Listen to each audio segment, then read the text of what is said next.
Should you sell your home off market without listing it on the MLS? Now, I'm not talking about a for sale by owner in the traditional sense.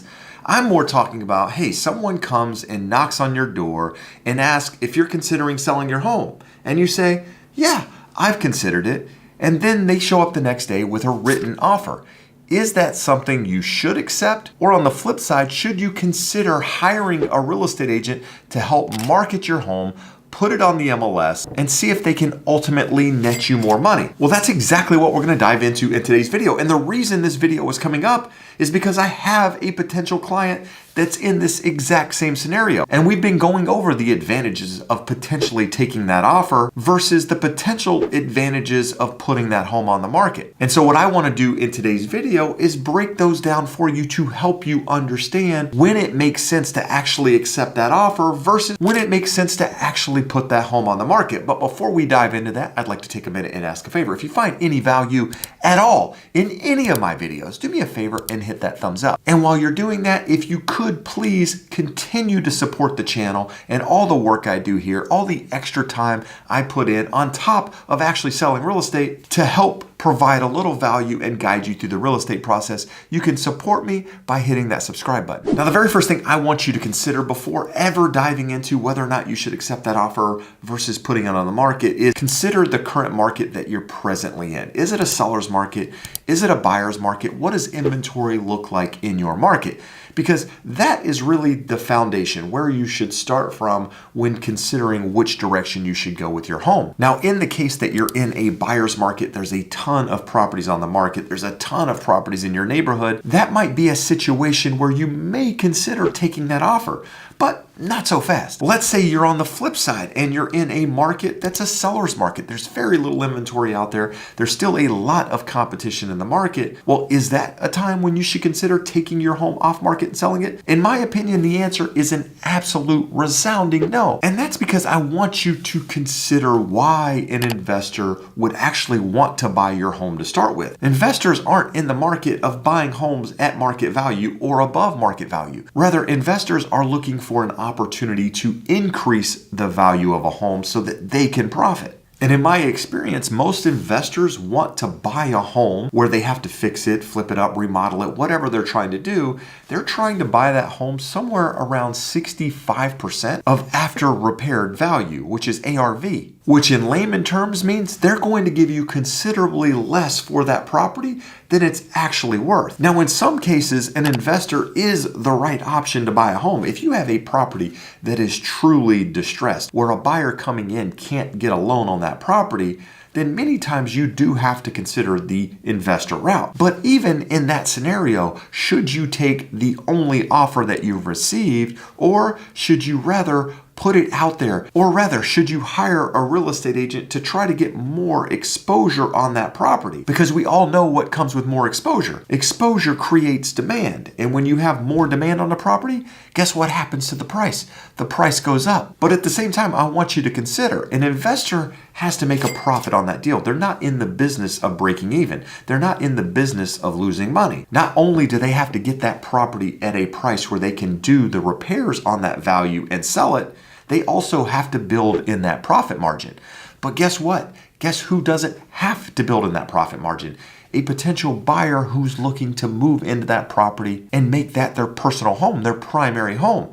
That buyer doesn't have to come in and build a profit margin. Yes, they're not likely to pay top market value for that property because they're going to have to also build into those repairs. But the key is on top of those repairs, they're not building in a 10, 20, 25% profit margin that they ultimately need to walk away with. Therefore, someone buying it to move into it and live for themselves can actually pay more money for that property than an investor who's looking to fix and flip it. Now, I realize a lot of what I'm talking about today sounds really self-serving because I'm a listing agent. I like to sell properties. I want to sell properties. But my ultimate goal here is it really as a fiduciary to guide someone through the process to help them understand the advantages of accepting an offer off market versus putting it on the market. And that's really what I want to dive into right now. And I want to start with the advantages of taking that cash offer versus putting it on the market. The real advantage in this scenario, in many cases, is that it's a quick close. Oftentimes, these properties are cash offers. In fact, they should be a cash offer if you're willing to accept something like this. So in that case, a cash offer allows a really, really quick close. But in my experience, most sellers don't need to close really, really quickly unless they were headed into foreclosure, unless there was something happening. So in the case that you're getting ready to foreclose on a property or something major is happening and you really need that cash within the next couple of days, then accepting an investor offer is the way to go. But that doesn't mean you have to accept the only investor offer out there. It still probably makes sense to put that home on the market, which we'll talk about here in just a minute. But the advantage of that investor offer is the quick close. On top of that, many times these investors will purchase the property as is. And if there's a lot of things wrong with the property, that completely makes sense. If the property needs to be completely rehabbed, nothing's ever been done, it's really a distressed sell, then you want an as-is sell. You don't want to have to go in and do a bunch of repairs. So that can definitely be an advantage to taking that investor offer. On top of that, the simplicity of doing it. Many times they'll allow you to leave items behind. You can just leave the house and leave anything you want there, and then they'll remove them after you leave. There's also cases where they might be paying all of your closing costs, the title, the escrow fees. You're not having to pay any real estate commissions because they're doing a principal to principal transaction where essentially they're representing themselves, you're representing yourselves, and no one is getting paid. So in that case, you're actually saving money. You're saving money on the commission side, you're saving money on the title and escrow side. And as I mentioned a moment ago, the simplicity of it all. Like somebody just brings you an offer, you accept it, you just move out in a short period of time. You don't have to worry about anything. And I can understand when you're in a distressed situation, that might seem like the best deal. But here's what I can tell you from 20 years of selling real estate is more often than not, that isn't the best deal. Because only receiving one offer, you have absolutely nothing to compare it to. And if that one investor is willing to offer you X price, wouldn't multiple offers be willing to offer you the same price or something close to it, or in some cases above that price? So then you've got multiple offers. And when you have competition, guess what? The price typically creeps up. Now I know in some cases when that initial offer is made, they give you a time frame and say, hey, if you don't accept it by this time frame, then our deal's off the table.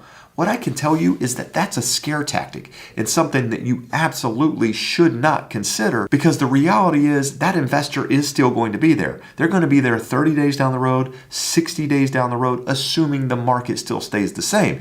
And at the moment, inventory is still really, really low in most markets out there. And guess what? Investors are dying for opportunities out there because there's not a lot of opportunity out there. There's not a lot of transactions. There's not a lot of distressed sales out there. So these investors are fighting against one another to try to get into properties. I get emails and text messages every single day asking me if I know of any opportunities like this to come up. So I know these guys are still going to be there down the road. So don't get caught up in the sales tactic of, hey, this offer is going to expire, because the reality is it's not going to expire. But I do want to get into the advantages of really putting that home on the market. Like I said, competition. Competition is the main reason that you would put your home on the market. Yes, it comes with expenses. Yes, it comes with commissions.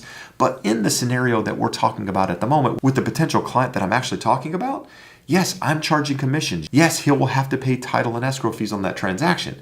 But we're talking about gaining $50, $60, $70, $80, $100,000 more than that investor was willing to pay, which means after he pays commissions, title and escrow fees, all of these stuff, it's going to put significantly more money in his pocket. And what I always ask potential sellers when they decide to put their homes on the market is, what's your goal here? Are you trying to close in the quickest amount of time possible? Or are you trying to net the most amount of money? In some cases, it's both.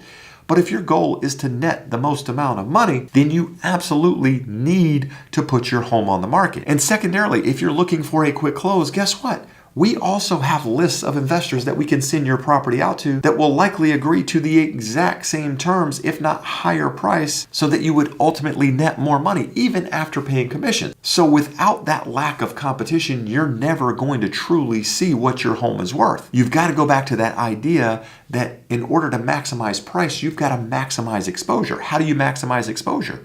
You do that by taking nice photos of the property, putting it on the MLS, putting on all the websites out there that people are searching, Zillow, Redfin, Realtor.com, all of those websites. Because not only are buyers following those websites, guess who's also following those websites? Investors. And by creating that exposure, exposure leads to demand. and that demand is going to lead to a higher price. But with that, I want to flip the script here and really talk about the disadvantages, not the advantages of putting it on the market. Let's talk about the disadvantages of accepting that other offer. You have the lack of competition that we mentioned. You also have the potential for that investor to come back and ask you to do repairs, to try to change the terms, to potentially be unethical if you've only got one offer on the table. Now, that's not to say that's going to happen, but what I can tell you from experience is a lot of investors like to say, hey, it's an as-is purchase, but then come back later down the road and say, well, we didn't know this was wrong. We didn't know this was going to happen. We need to renegotiate. And because they're the only game in town, because they know you haven't put it on the market, they know you haven't gotten any other offers, they know that they don't have any competition, that puts them more in the driver's seat and gives them the potential to think they can renegotiate. And because you might have been strung along and time is ticking, and if you needed to close quickly, you could end up putting yourself in a bad position where you have to accept that offer even though it's less than what they originally offered because of the timing. And the other thing I want to mention is you have no representation when you decide to represent yourself, just like a for sale by owner.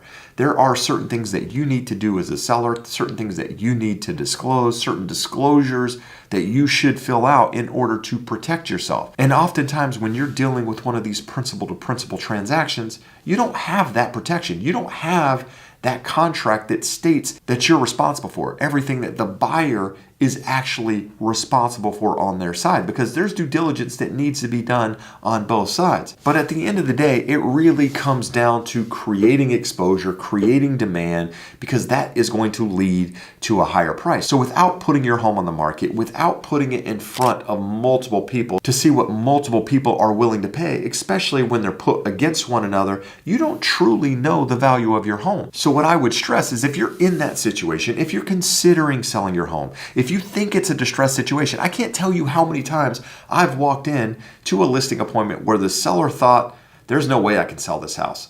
It needs everything. And the price that they believed their home was worth was significantly less than I thought it was worth, than I knew it was worth, and that we ultimately got on that property when they chose to put it on the market. And that's because sellers know the problems. They live in the problems. They see the problems all the time. And in their head, they're probably bigger problems than they are for most potential buyers out there, especially in a market where there's not a lot of inventory. Buyers are looking for opportunities at the moment. So what I would tell you as a seller, just have a conversation with a real estate agent before accepting an offer. Let them walk you through the process, why it makes sense, why it's advantageous for you as a seller to hire a real estate agent. Because the reality is, if it doesn't sell at what you think it's going to sell, then you don't have to sell it. You could always go back to that investor and accept that original offer. Because as I mentioned, they're still going to be there. But what I can tell you is, more often than not, that real estate professional is going to be able to net you more money. Now, if you're local here to Orange County and you're thinking of the scenario, you've inherited a property, maybe you've got a property, it's distressed, you're unsure what to do, would like a second opinion,